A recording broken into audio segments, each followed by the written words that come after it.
This is Josh for WashingtonHotList.com.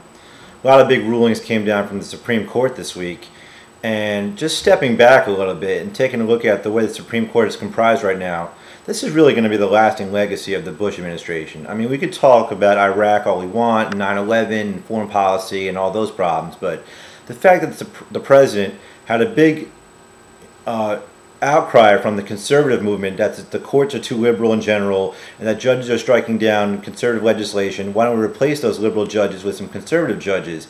And Bush has definitely delivered on those parts. Chief Justice Rehnquist died. He replaced him with John Roberts, a solid conservative, his former law clerk. Then a swing voter, Justice O'Connor, retired, and a lot of people say, well, we should replace her with a woman. Bush initially nominated Harriet Miers before people realized that she definitely was not qualified, and then nominated Samuel Alito, who's now Justice of the Supreme Court, who's very conservative as well, and that's really where a lot of the rulings are going now.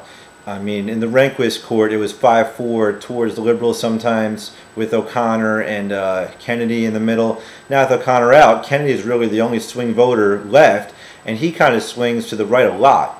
And a big decision I think is going to get a lot of scrutiny this week is the affirmative action decision, where the school districts in Louisville, Kentucky, and Seattle use race as a factor in deciding what students go to what schools.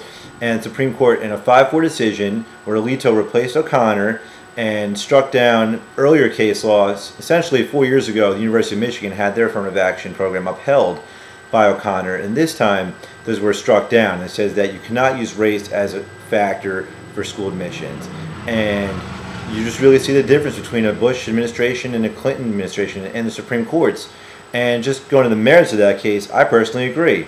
I think if we're going to have a level playing field, we can't have race-based preferences, whether it be for white people or black people. So affirmative action, quota hires, equal opportunity, whatever you want to call it, all is just code for giving preferences to African Americans based on race, and they're never going to achieve real equality with preferences. So, big decision by the Supreme Court.